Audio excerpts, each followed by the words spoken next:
Yeah. What do you think about this new ashtray? It's amazing. It's huge. I like it. When you smoke cigars and your neighbors know about it, they bring you epic ashtrays like this. Apparently. They also gave us cigar shirts, which I guess is like, I think my grandpa had like something like that for either cigars or pipes so that you don't get your normal clothes smoky. Okay, hang on a second.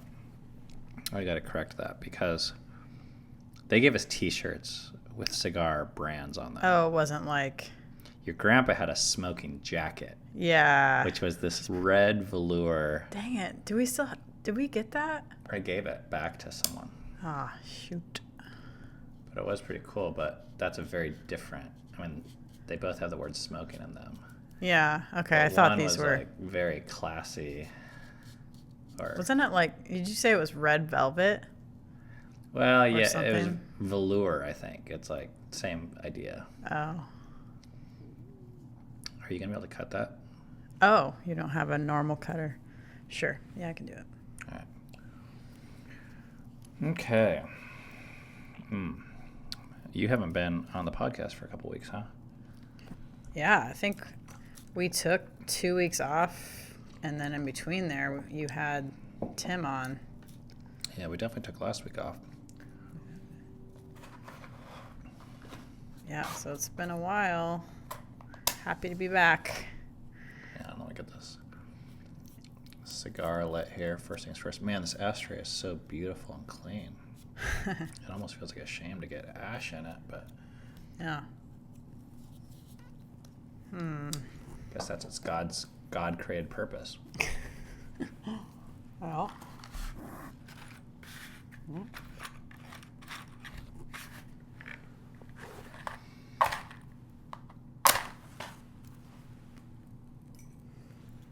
All right. Let me know when you're lit over there. Okay.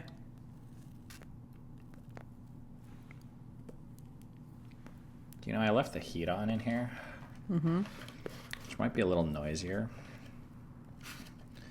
But I kind of don't feel like being super cold right now. Mm-mm. Me neither. So I'm kind of just like, people should deal with it, you know? I wonder how much it really even people notice it. I'll bet you no one notices it. Yeah. But I notice it. Yeah, but you're not... Are you listening back to it and you can hear it? No. Yeah, I'd rather not be cold. Oh, shoot. Well, I guess we can run the intro. You're listening to the Fight for Together podcast. All right, people. Thanks for tuning in. Episode 70. I've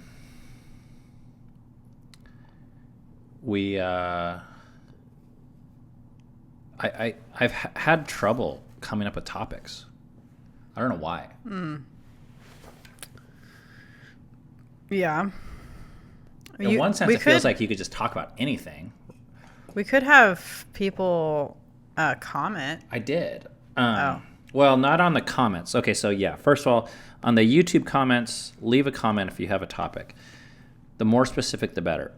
But on my Facebook and on Fight for Together's Facebook, I had people comment, and I said, hey, what should we talk about? And actually, the topic that we're going to be talking about came from a comment from a friend of mine, a Facebook friend of mine who I've never met, named Ken Blackman. Oh. And the thing he suggested is things I've learned from my children.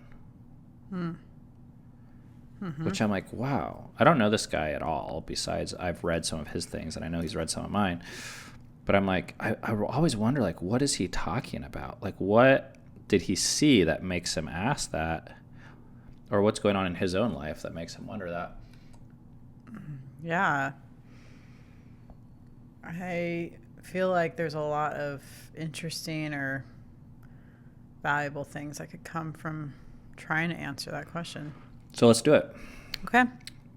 The topic today is things that we've learned from our children. I don't know about you, but I have 2 big ideas for this topic today. Yeah, that's great because I haven't thought about it much. I mean, lately. Although I feel like things could just pop up, but you should run with what you have. Well, so there's like the obvious answer is like, okay, the kids do things, and then I watch them, and then I pick those things up. And with 6 kids, our kids are into a lot of stuff. Yeah. So I learn about music from our kids. I learn about photography. I learn about braiding hair. I learn about fashion and style and celebrities and TV shows and movies and all sorts of things, like just from listening. And Yeah, because they're living in a different world than you and I were living. Oh, you did a ring. You just did a fucking ring. That was cool. Yeah. With your smoke. Like that? Did you do that on purpose? No. Oh. I swear it was a ring. That's cool. I believe you. It's on video too. They can see it. Rewind. Compared to the world you and I were living in mid 90s, late 90s, they live in a very different world. So some things might apply that, that we could transfer. And then there's things that are just way, like, I'm not sure how to navigate that, but you're doing great navigating that. And like, yeah, there's, I don't know, specific tech type things where I feel like I'm always asking Dove how to navigate Instagram. Yep. As an example. And TikTok. I do not understand TikTok. I think I understand Instagram, but I don't understand Reels. I understand like a little bit of Reels. But yeah, Dove, if you all don't know what the Reels are, they're like the 1-minute videos you can make on Instagram. So they're like TikToks that way. TikToks. Is that like a thing? Anyways. Yeah. Then, actually, I'm creating 3 categories now, I realize, because there's this other category for me, which is just like learning things from the kids that are just like true of all kids. I would call these not skills, but basically general like attitudes. And I think about this specifically. Sorry, I have to turn the heat off. For real? That noise is bugging me. Okay, let's compromise. Maybe turn it off for like a bit and then we'll return it on. Well, if you remind me. I probably will. Okay. So I'll start getting cold. Yeah, well, I'm cold now already, but. Okay, so then there's this like general attitude thing, which is like, I think it took me a while to figure out, because it's specifically in the religious tradition we were raised with. We were raised more to see kids as lacking, like they lacked wisdom, they lacked training, they lacked, of course, like common sense and jobs and shit. But we saw like adults as more evolved humans than kids, and therefore in a way more valuable, although that language was not used. I think it was like, for example, there was like these phrases like kids should be seen and not heard, which once again, that was like, I feel like that's a phrase from the 50s or 60s that had gone out of style by the time we were parents. But although people didn't say it, they still practiced it. And the way they practiced it was kids might talk, but their opinions did not matter as much as adults did. Right. Yeah, that's totally right. Yeah. So anyways, my point in saying this is that made it very hard to learn from my kids. But once I started to remove some of those ideas, I started to see kids as like small humans, and adults are big humans. But kids are super cool. Like, they have a natural observation. They have a natural curiosity. They have a natural desire to play. Yeah. They have a natural desire to be compassionate. Yeah. And when you just watch them, and they're not hung up on shit like job titles or who won the Super Bowl or like how many followers someone has on Instagram. They're more honest. They are more true to themselves. I definitely agree with that. Than adults, because we've gotten, like, by the time you get to be an adult, especially like our age, it's like you've gone through some shit that like kind of trained you to like hide parts of who you are. They're not like thinking about like posturing. Right. And like how to, I don't know. It's just not that advanced. It's kind of like what you see is what you get. And I've come to see like that is such a valuable and cool thing. And such something to learn from. I mean, if you and I are less in touch with who we are, but I know from you and I know for myself that there's a value of ours to get in more touch with who we really are. So who better than to watch than children and how they go about life. Yeah, I totally agree with that. I mean, even as a writer, I'm like trying to figure out like how do I be honest and get in touch with my my passion and desire, because those are the things you write about, my observations. And it's weird, like I could like read a ton of books, or I could observe my 5-year-old Rainier. Yeah. And he's probably better at it than a lot of the books would suggest. And he doesn't even have to try.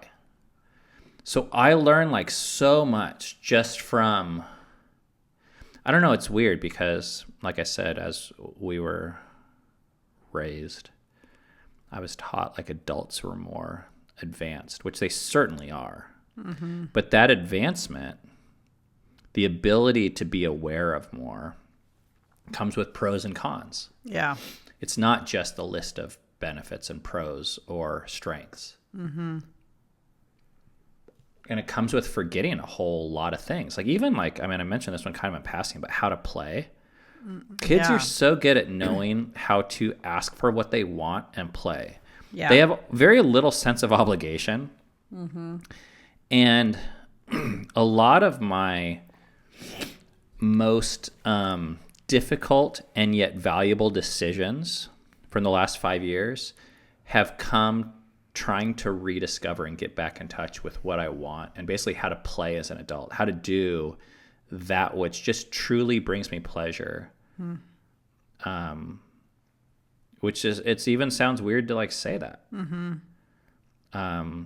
It's weird how we lose that. You know, is that a part of the culture we live in, or is that like just a part of growing up? Like developmentally, you like lose that play desire, or that it's like a something that should be cultivated. So do you have more to say on this topic about learning from kids? Because then I want to switch gears after this. I have one thing that came up for me, because I definitely agree with all of your things. And the thing I have is my kids have taught me patience in so many ways, but there's this one way that they've taught me patience, and that is, or that I want to talk about, and that is they're each living their own individual lives, and they're at their own developmental age. And what I can see or what I have to offer isn't always what what's best to like tell them. Like if I see something, like in my teenager, and I'm like, oh, I can see that this might be happening. Sometimes it's just better for them to experience it, or I might actually not even know what they need. And I guess I've just like learned how to just observe and listen and be discerning about. They don't always need my advice, and they don't. Some of the things that it's just good for them to kind of experience, and for me to just kind of keep my mouth shut and just like kind of just be there for them. Yeah. So that's because I think a lot of times I'll have this thing where I'm like, oh, I know better than them, right? Because I've lived this part of their life. I've already lived, being an 18-year-old or whatever. But just because I have doesn't necessarily mean like I have exactly what they need, or whatever I see is exactly what they need to hear. Sometimes it is, but sometimes it's so kind of like, I think sometimes we're right about some of those things, but then in the same breath, we're wrong. Like we have some truth there, like because we've lived longer, but that doesn't mean, like you said, it doesn't mean that it's right for them. And when we push our view on them. Yeah. And maybe actually a better way than, I guess I'm realizing that this isn't really patience. It's like letting them be, just letting them be who they are, and like not meddling with who they are. And like I said, there's like times to like talk to them and stuff, but I've realized there's more times to just let them be. So I'm trying to follow you, but are you tying this into what I learned from my kids? Yeah, because I'm learning to like let people be. And I think like my kids are my main teachers of that, because they're just in my life every day. Okay, so you're getting at what to me is like what I was thinking about as part 2 of this, which is okay. This always happens. Well, I get ahead. Yeah, it's not a big deal, but I guess what I didn't understand about Ken's question was, in terms of specificity, is he asking like, what do you learn from your kids? Like your kids teach you, like they like actually teach you? Yeah. Or directly? Like, what do you learn from being a parent? Like, and parenting. Oh. And to me, from your kids. Yeah. And that's a far bigger category that I think you're getting into, which is actually the bigger topic that I wanted to talk about also. But because that's a huge realm. Yeah. Totally. Okay. Yeah. Because there's the first part is like, oh, Rainier taught me that playing rock, paper, scissors can be fun. Although that's not true, because I actually don't like playing rock. Because he cheats too sometimes. But my point is like specific things, or they taught me how beautiful music is because memory plays the piano all the time. Yeah. Or those kinds of things versus like the more meta. I want to pause for 1 second and say, with what you just said about music, and I've learned about music from our kids, parents, if you're listening, please do not make fun of your kids' music. I don't ask people to do shit very often. Normally I'm like, you're in your own place, it's your own journey, I don't know what's best for you, blah, blah, blah, blah. But this is something I'm passionate about. I believe there is like no quicker way to ostracize. If your kids listen to music, and a lot of music, there's no quicker way to ostracize your kids than making fun of an art that resonates and helps and heals and connects with who they are. And if you can't appreciate it, if you don't understand it, can I just pose a reason that it's not their problem, it's your problem. and I use that language lightly. I don't mean it's really your problem, but instead of mocking it and saying this music is stupid, this music is loud, this music is silly, this music is angry, whatever, this music is not talented, maybe instead of declaring these things, could I pose maybe asking a question and saying, what is it that you appreciate about this? What is it that connects with you on this music? Mm-hmm. And I feel like we've done a good job at this. And this is one of the reasons why I feel like our kids play their music around us, mm-hmm. and why we've come to connect with our kids through their music, even though I don't always like it. Yeah. And it doesn't always connect with me. I'm just specifying that we're talking about any form of music, but probably the most common is like whatever your kids listen to, like the artists, musicians that they listen to. But God, yeah, especially if they're playing it though. Well, that would even be more so, because now they're taking the time to learn the damn stuff. Mm-hmm. That it must be extra valuable to them, mm-hmm. if they're for sure. Yeah. And music is powerful. Mm-hmm. You know, I'm not going to say that you can understand someone by the music they listen to, but you can certainly understand someone by how they react to the music they listen to. If I come alive listening to Tom Petty, mm-hmm. that says something about me. Mm-hmm. And if you make fun of Tom Petty when I'm like in having my moment, I'm going to not talk to you about a lot of shit. Mm-hmm. Or I'm going to start protecting myself from you. And parents do that like all the time. Like, sometimes you make fun of my music. Not my music that I have written. Gosh, I need to like specify. Not that music. Shit, no. You're coming out like right now. Well, I'm just trying to keep it real here, I guess. Or maybe I just have a bone to pick with you. But one of my absolute favorite musicians' bands are called Cigar, and Ben calls it sleepy music. And I shouldn't say like you light make fun of it. It's not like you heavy make fun of it, but you do. Well, I don't like listening to it in the morning.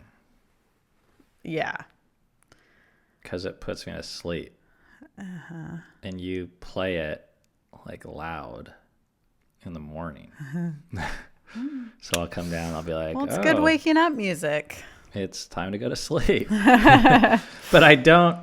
Yeah, and there's music I've made fun of yours, so this goes both ways. Don't. In the big picture, I don't think it's bad music. I like that you listen to it.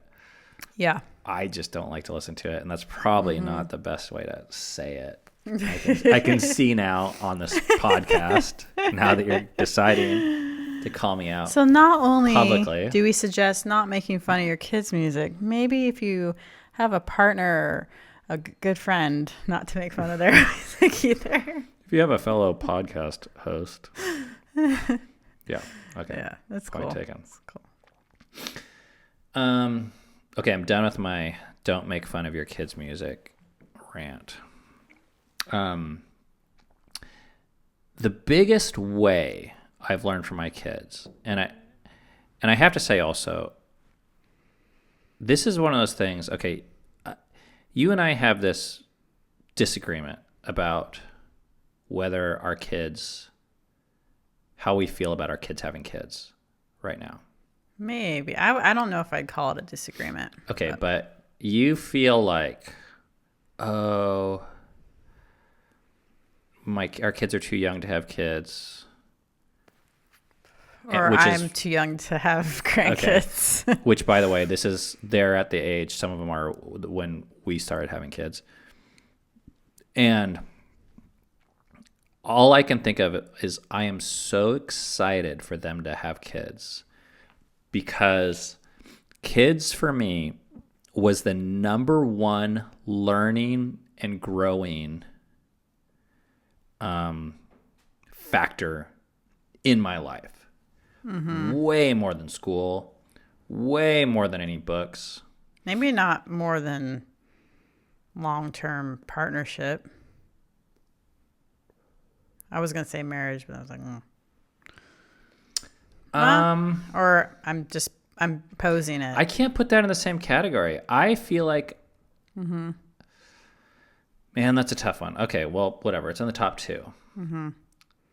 But I actually feel like I probably learned more from kids. Because that is different from growing, right? Learning. I know learning and growing. Yeah, go and I'm hand in actually hand, just talking about like sheer information. Oh, okay. Yeah, that's probably true. Yeah. Partnership challenged me, and I did grow a lot from it and learn. But okay, here's the thing to answer the question about what did I learn from kids. This is what I want to talk about. This is the typical thing that happens, but it took a lot of years to get here and a lot of therapy and shit. Okay, so let's take a kid. Oh, hang on. I need to redo the camera. Take a kid. Any kid. Which kid are you going to take? Any kid? Rainier. Okay, let's take Rainier. He's 5, will be 6 in a couple weeks. Okay. Run with it. So this type of example will happen with 6 kids. It's happened literally 1,000 times. Something like this. We'll be at the grocery store. Rainier will see a lollipop. He'll say, "Can I have the lollipop?" We'll say, "No, we're not going to buy the lollipop for you." He'll start crying and freak out in the middle of the grocery store. I'll get angry at him for causing a scene, embarrassing us, and freaking out in the grocery store. Okay. Most of our parenting, and for most people, I think, it's like end of the story. It's like, okay, kids are a pain in the ass. They freak out when they don't get their lollipop. We make fun of them. We're like, neener, kids are stupid. I mean, we don't say these words, but this is like our attitude about kids. They need kind of looking down on them. Yes, we belittle their feelings. And to make ourselves feel better as adults, we basically move the fuck on from the situation and never think twice about it. Okay, but let me tell you, like, the secret hack that has helped me so much is, I'm going to replay the situation. Rainier wants the lollipop. I say no because I'm not going to give him the lollipop. He starts freaking out and crying. I get upset or embarrassed. Then I pause. Okay? Now, this isn't always in the moment. Sometimes it's afterwards. It's on the drive home or whatever. But I ask this question, why am I not okay with my 5-year-old being disappointed and expressing his disappointment in the only way he knows how? And inevitably, the answer always comes back to something like this. Because I'm not okay experiencing certain emotions and expressing them to other people. Yeah. Like, I'm not okay. I was never allowed to be disappointed at that age and express that to someone else. And to have someone else say, wow, thank you for sharing your feelings and bringing them to the scenario, to the situation, and telling me about them and allowing me to connect with this part of you. Instead, you're shamed. They were pushed down, shamed, whatever, suppressed, so that someone else who was bigger didn't have to deal with them because they weren't comfortable with them in themselves. When you're comfortable with something in yourself, you're comfortable in it with other people. You allow it. You allow it, and you will even go a step further. You'll like probably comfort or draw out or pursue even and ask, like, how did that feel to. And like, I mean, this is a decade or two ago that I was been processing this kind of stuff. So I have to like rewind back to how I learned it. But my sponsor in 12-step groups, he had to kind of like tell me, you know, when Rainier doesn't get his lollipop and he's 5, it's easy to be like, oh, it's a stupid lollipop. Like, get over it. Okay. But if I, at this time, I'm like having clients like Google and Facebook and landing these like $80,000 business deals. And I remember losing an $80,000 business deal and I was like bummed about it. Like, and imagine if someone was just like, dude, get over it. It's just money. It's just Google. It's just 80 grand. Like, yeah. Yeah. You know, You have enough money. Which is true. I do. But I was like, but there's something about facing disappointment. Well, I mean, that's the way to shame. I know. Totally. Because, like, to the kid, you would say, oh, you want a lollipop? I mean, come on. Like, don't you know there's kids in Africa who, like, don't even get rice and water? Or, like, you had so much candy yesterday. You know, those types of comments. Which there's a lot of, logical things you can say that all invalidate someone else's experience. And it's so easy to do when people are smaller for some reason. But, okay, so this is the hack. If you use all of these opportunities with kids, the frustrating moments, to examine yourself instead of blame the child or sweep it under the rug, now you have this amazing ability to like of a roadmap to all of your insecurities. And insecurities are not just a way to shame yourself and to be like, buck up, you know. It's actually, it can be a way to care for yourself. Oh, it's a way to care for yourself in ways that you were never cared for. And it's a way for me to grow in strength, wisdom, compassion. I was going to say like robustness, but I just feel like my philosophy about myself, like 10 or 20 years ago, I spent so much energy like hiding my character flaws from the world, thinking if they knew about them, I was worthless and they would think I was worthless. And it was like this full-time job, like hiding all these parts of myself, everything from vulnerabilities and crying to shit like looking at porn and stealing. I was just like, I can't talk about this. Like if people find out, like, it's the end of me. Yeah. And the more I've just like accepted these things in other people and come to accept these parts of myself as normal and natural and a part of life, I don't have to hide them. And I can love these parts of myself and I can embrace them. And not all of these things are, I don't want to say like they're good or bad, but not all these things are great. Like some of them I wish I didn't do, but being in denial doesn't even help you not do them. Like you have to accept, in my experience, you have to accept them first before you can even overcome them if it's something you want to overcome. Like let's say eating. If you binge eat, you have to say, I fucking love food. You don't have to brag about it, but you have to admit it. And it's oftentimes in the admission itself that the thing loses its power. But if I'm like, what food? No food. Food sucks. I hate food. But secretly at night, I'm like pounding Twinkies or ice cream. Ben & Jerry's Chunky Monkey. One of my... Hypothetically speaking. Yeah. So I've heard people like that. Yeah. So becoming aware of it, accepting it by saying, oh, I do this. And then, like, is accepting it like being okay with it, I guess, at least to a certain extent or something? Yeah, well, a lot of times for me, this took a lot of work, okay? I don't think it's intuitive, but once you come to see the pattern, it's like just almost always true.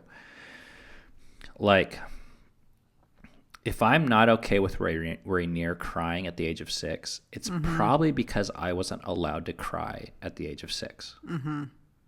Like, quote unquote, for no good reason. So then I can ask this question, well, why wasn't I allowed to cry at the age of 6? Should a 6-year-old be allowed to cry? Is that what a big boy is? And big boys should have full-fledged vocabularies and be in control of their emotions and not express certain emotions. And I find out there's all these like things I just don't believe anymore. So when I go backwards in time and I ask why these beliefs are all just so flimsy. Like, kids shouldn't cry, kids shouldn't complain. They're so flimsy, and yet they're so ingrained in us. Like, if you were not allowed to do that as a child, then it's pretty ingrained in you. You know, that uncomfortableness of like when you see it in your child, you're like, oh. But I don't think it's impossible to uningrain it. It's just so much easier to try and shut it down. Yeah. But I think we should acknowledge as parents, the reason why we're shutting it down is not in a kid's best interest. It's really, and in the long run, this is what's sad. It's not even in our best interest. Yeah. It's like it's just easier in the moment. It's easier to not deal with your shit. But then what happens is you have a kid who learns to stuff their feelings, but the feelings don't go away, by the way. The disappointment for the lollipop, it just stays. And instead, all these other things come up, like resentment towards me. The kid is going to sneak the lollipop. The kid is going to want the lollipop more. The kid is going to fantasize about the lollipop. And eventually the kid's going to get the lollipop and maybe sneak it, steal it, or hide it. And learn, at least over time, not to show certain emotions to you. Yes. Or even themselves. Right. Actually, that's But like I true. said, these things don't go away. So then it's just like, you just watch it. It's just like clockwork. The kid's going to have kids. And guess what? When that kid's 5, what is that kid going to say to that kid when they cry in the grocery store? We're already seeing that with just within our own kids, because we have older kids and then we have younger kids. And when the younger kid cries, you know, the older kids, some of them or all of them are just like, can't handle the crying. And it's like, oh shit, it's because we didn't let them cry. Yeah, they're repeating the parenting methods that we used on them. Yeah. So, you know, the problem is I think people are going to have a problem with this because this is really hard. And they're going to say something like, well, can't I have boundaries or... Yeah, I can't say anything to my kids? And I'm like, that's not the point. I think you can have boundaries, but make it very clear that this is for you, not for them. Like, I can't be around you when you cry because I can't handle it, not because you're not supposed to cry. Dude, who wants to say that? Well, I'm just making a point, I guess. Well, I agree with you 100%. I'm just saying most parents don't feel comfortable admitting weakness to kids. Yeah. And I think there's this like unwritten rule that as parents, we need to have it all together. And we tell kids everything we do, like we're doing it for your own good because we care about you and because we love you. Bullshit. Most of what parents do, and there's an incredible freedom that comes when we're honest about this. Most of what parents do is for your fucking self, to feel good about yourself for being a good parent. I don't think there's anything wrong with that. I don't think so either, but let's just be honest about it. Sometimes it's in the best interest of the kids. Sometimes it's not. Or it can be mixed. Usually it is mixed. That's where, man, I don't know if I feel like I've brought this up on this podcast before, but if you've ever like heard of that TED Talk, or there's a book called The Elephant in the Brain. And the guy talks about like the main reasons why people make decisions around religion, education, and healthcare. And it's like their decisions around education are not about learning, and their decisions around healthcare are not about health. They're about being accepted by the herd. And there's like statistics and science that he goes into to explain and show why we do what we do. Right. What part of like you want safety, and even safety for your children, is like doing what the herd wants you to do. Yeah. So you think you send your kids to school because it's the best place for them to learn? Maybe, but probably not. Generally, it's because it's the best way to be socially accepted in our culture. Yeah. Same thing with medicine. You think you go to the ER or get antibiotics or see the doctor because it's what's best for the kid? No, we do it because we want to tell the other parents, like, I'm a responsible parent. Yeah. Yeah. And I think, again, I don't think there's anything wrong with that. It's pretty normal as humans to want to fit in. But I do think it's better to be, or I think it's helpful, especially even to the kids, if we're more honest about why we're doing what we're doing. Because I feel like kids kind of can figure this shit out. Like, if you say to them, like, I'm doing this for you. Even if they're not conscious of it, I think they can subconsciously sniff a lie out. At least eventually. I don't know. And I think it's best for ourselves. Yeah. Like, if we're honest with ourselves, we can actually learn and grow. Yeah. So this whole like lollipop scenario, and I kind of want to come up with another example because there's so many that happen.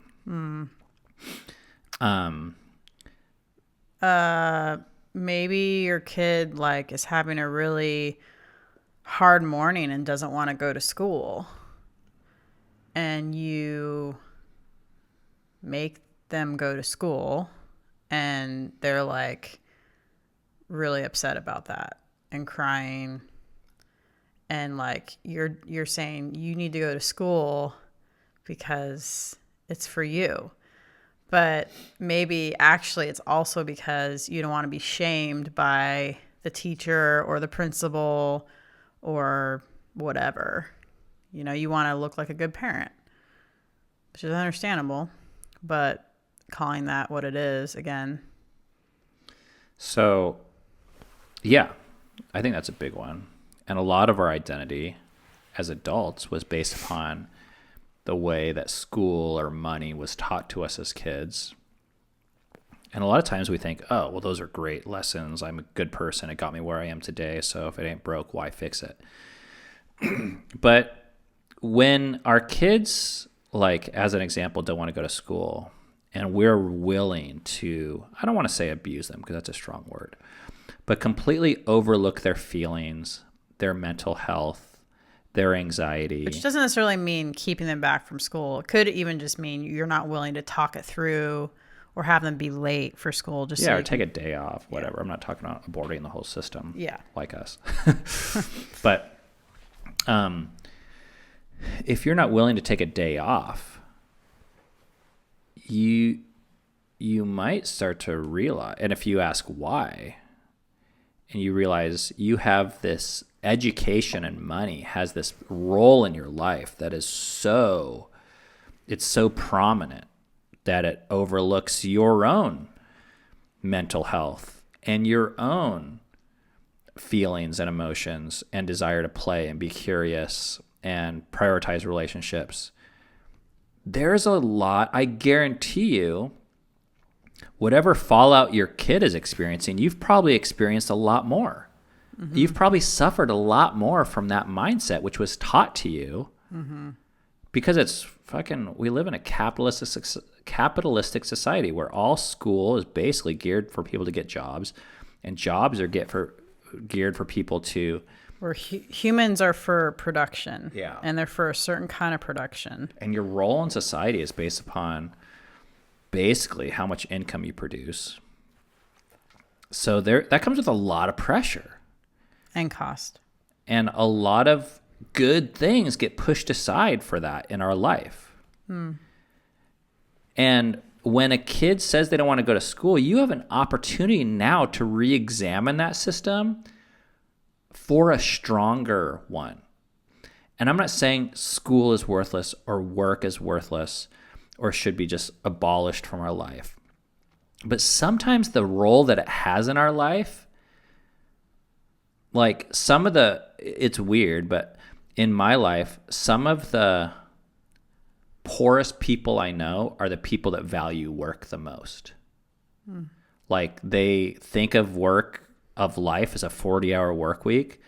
They think of their life, they totally define it by the wage they make and the income class that they're in. And it's like, I don't know.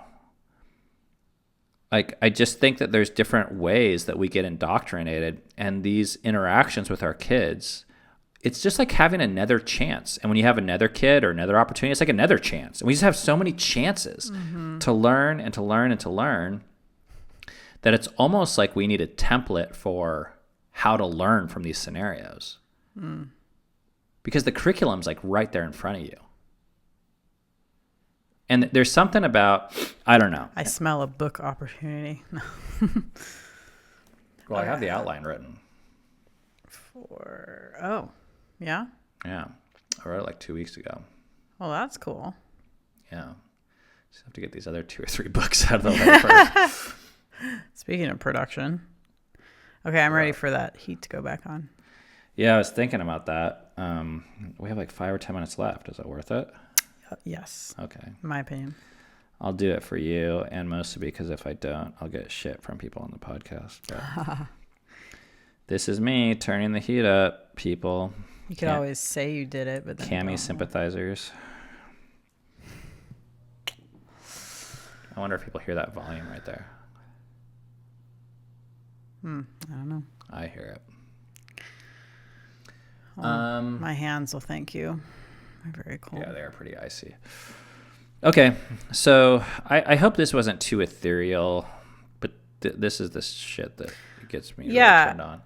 And I guess I want to reiterate, to go back to the school scenario, like, you know, it's not necessarily that you throw out the school, or it's not like black or white that way. I guess what I'm proposing is a more nuanced approach where you take into account school, teachers, principal, and also take into account your child, their emotions, their needs for that day.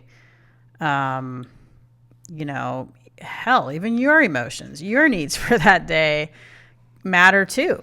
And sometimes it means going to school. Sometimes it means, hey, let's take a day off. Our friend who has kids in school, they call it a mental health day. Well, can we just say these decisions are very complex decisions. Yeah. They involve a lot of variables, especially like talk about COVID and stuff with schools now. There's so many more variables. Yeah. Even whether or not to buy the lollipop at the store, I think is a complicated decision because there's like, shit, does my kid need candy? Sugar, like it's health, bad for them. It's bad for their teeth, but then yeah. it makes them happy and they want it. And if I don't get it for them, they'll just want it more. But if I do get it for them, they'll also want it more. It's like you want life to be enjoyable. Yeah, it's all these. It's like not an easy decision. And I'm not saying these decisions are easy, but what I'm saying is, oftentimes there's a survival mechanism that kicks in. That the easiest thing to do is to belittle or condescend the other human that we see as threatening. Because it threatens our own understanding of ourselves and our well-being. And quite often that human is smaller than us, younger than us, in our care, and can't defend themselves, so we get away with it. But who's the loser there? It's both parties. So I'm not saying like, you know, and this is what we used to do with the lollipop scenario, what we still do with Rainier. Okay, he wants a lollipop. He starts crying. First of all, we don't tell him to shut up. You know, now if he disrupts people in the grocery store, I see that as those people's problem, not his. Okay? It's not my son's job or daughter's job or kid's job or any human's job to make people around them happy. Okay? If he's not hurting them just because they're uncomfortable, we don't need to, I mean, we can, but I don't think the pros outweigh the cons to tell him. I used to like hold kids' mouths shut and tell them to be quiet and threaten them and manipulate them and all these things. I don't do that anymore. Now I say, listen, you can express your emotion. But also, instead of just crying your brains out, which is one way to process it, I'm going to talk to you about it. I'm going to say, hey, was that hard for you? Yeah, I'm sorry. We're not going to buy the sucker now. But maybe we'll get it another time. Or, you know, I've had things too. in my life that I've wanted and I've been disappointed before. And it's really hard, isn't it? Not trying to belittle the kid's experience, but trying to empathize or relate to it. Yeah. And ironically, quite often that solves it. Yeah. And I want to point out something else is I think especially if we have a knee-jerk reaction to, shut up the kid or make them go to school, whatever the scenario might be, I find it helpful for myself to remember to pause and to regulate my own emotions first. Because of if I'm emotionally reacting, it's usually going to be a reaction I actually don't want. So to pause and, care for yourself, if you can. Of course, sometimes you can't. And then just to know, like, you have time. Like, you can actually, like, take time to figure out what the best decision is in that moment. Yeah, I agree. And then the other thing I wanted to say, because I feel like this could be discouraging for some people who are like, shit, I got to do this every time my kid asks for a sucker. And all I'll say is this is a skill and a systematic way of approaching the world, just like any other. And it's possible to learn it and to get better at it and to have it be easier to a point where it's almost like absolute second nature or even first nature, where the kid starts crying and instead of thinking about how to shut them up, you instantly empathize, make the connection, which, like I said, usually stops the crying anyways. Because that's, I think, what kids want a lot of the time anyways. Yeah. And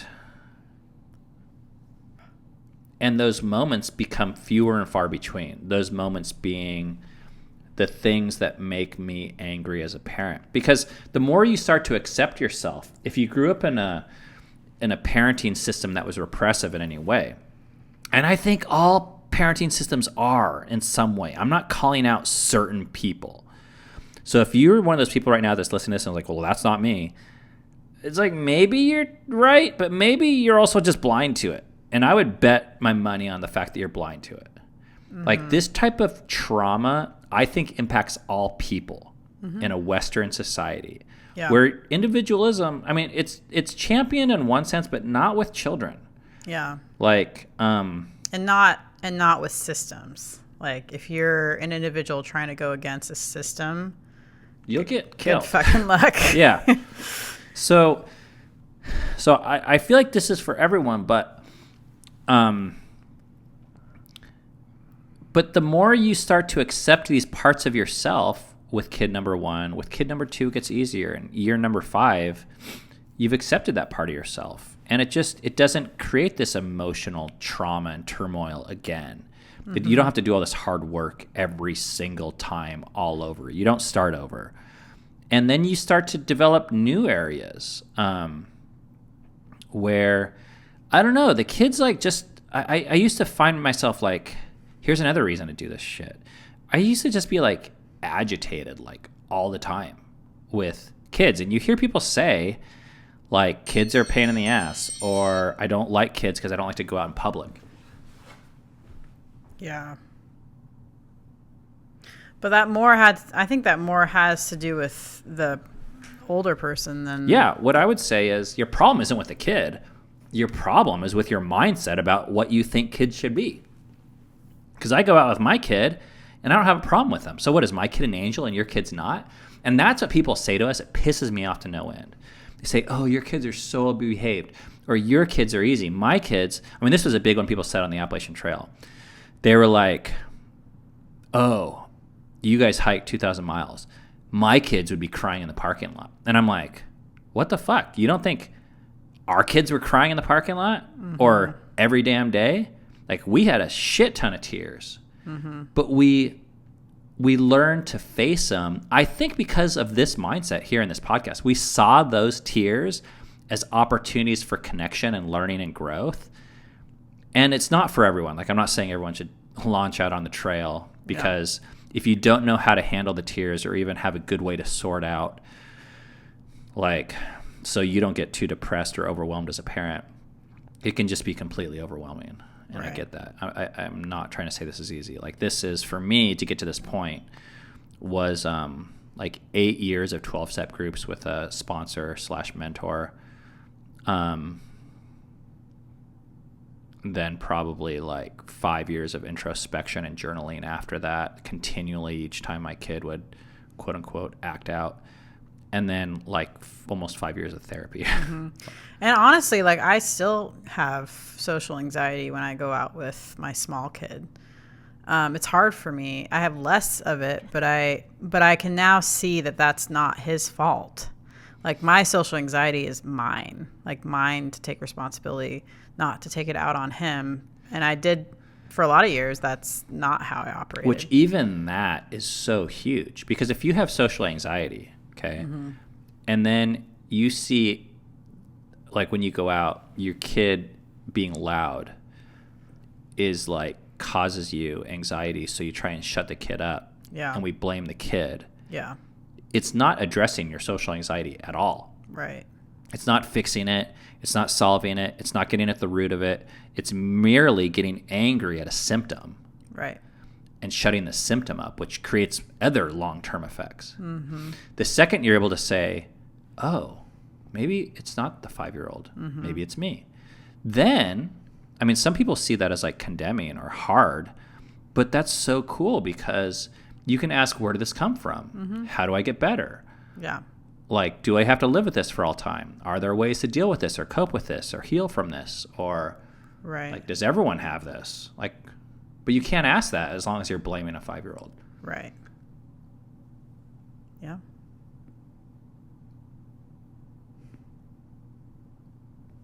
Okay. Yeah.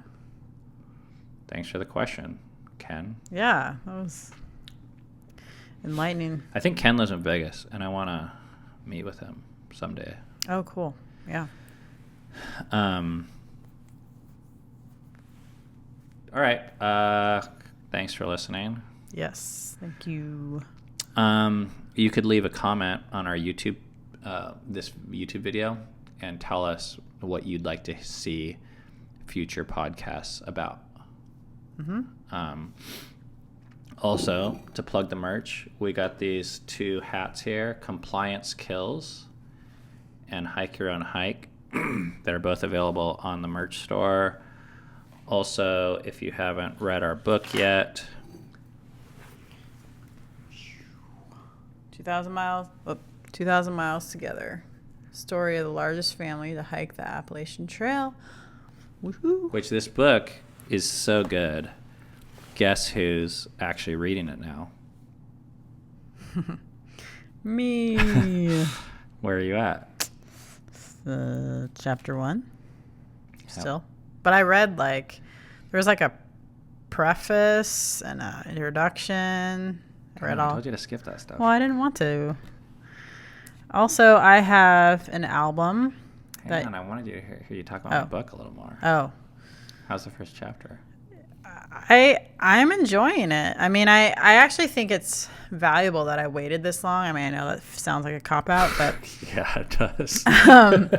But I've noticed that, because I started reading it, like, maybe right when it came out, like a year ago or so. And... A year and 2 months ago. Yeah. And I just noticed that this time I have like a different perspective on it. Like, it's feels newer. Like, oh, I just like that time I think was helpful. So, anything else about the book? Nope, that's it. Okay. Honey. All right. So I also have an album called The Real Me that you can purchase, and I will sign it for you. Or your album is available on like Spotify, Lots of platforms, yeah. YouTube, Amazon, iTunes, Apple Music. Yeah. Type in Kami, Kami Crawford. Yep. I think it's really good. Thank you. I'm pretty proud of it. I feel like there's always something I'm supposed to say at the end here, but I always forget what it is, and I can never remember. But I don't think it... Oh, like to like or subscribe or No. like rate or something? No. None of that stuff. Okay, cool. But do all that. None of that, but yes, all of it. Oh, this is what it is. Aha. I remembered. Patreon. Oh. You can tip us $5 for a Starbucks or $10 for a cigar, or I have coaching that I offer. Yeah. It's like $100 a session once a month. And the people who have done it have said it's pretty life-changing. Like, do you have I reviews? Really enjoy somewhere? it. No, just like these people. I've had 1, 2, 3, 4 clients. This latest client is talking to me about relationship stuff and running a blackjack team. Dude, if I just offered coaching, and I used to do this for Just blackjack. I was charging like $5,000 for a half day. Whoa. For like, 'Cause that's kind of a niche. yeah, There's no one knows how to offer coaching for blackjack team management. Yeah. But Does this person have a team, or are they just doing it on their own? they did, but actually after our first session, they ended their team because of our talk. Oh, really? And now we're just talking about finances and relationship stuff. So they're not doing blackjack anymore. Not right now. Wow, It's not okay. done permanently. Yeah, but yeah. The way they were running their team was not, I do not think was very optimal. So I told them that in our first session. Yeah. So what are some of the things that you specialize in talking to people about? I specialize in helping people get out of ruts and set goals and get specific about prioritization in their life. Thinking about things outside the box, like ways to get what you want, basically. So I don't have an agenda with these, or at least I try not to. I basically just like listen, and I ask, what do you want to do? Yeah. And I offer different ideas and questions that challenge people, but I'm not like trying to get you to hike the AT or run a blackjack team or get married and have 6 kids. Yeah. Yeah. I think Ben's really good at, like what he said, thinking outside the box, getting people out of ruts, and challenging people. Like if they want that, like I think you're really good at giving them the next step of, okay, what is next for you to accomplish what you want to accomplish? Or I can't believe I actually get paid for it. I love it so much because like I'm an Enneagram 8. Yeah. And that's what we do like naturally. And a lot of people it pisses off because they'll be like, blah, blah, blah, blah. And I'll be like, well, have you thought about da-da-da? And they're like, shut up. Because they like don't want to be challenged. Yeah. And I'm like, okay. So I've learned just like not to say that shit. But then when people are... But if you advertise, I'm a challenger. When people are calling me for coaching, it's because they value changing their life and becoming better at something or changing their mindset. And I'm like, holy crap, it's on like Donkey Kong. Right. So anyways, that's what I wanted to remember to talk about. And all those links are below. Anything else? I don't think so. Thanks for listening. What? Where'd my outro go? Uh-oh. Thank you for listening to Fight for Together. We'll see you next time.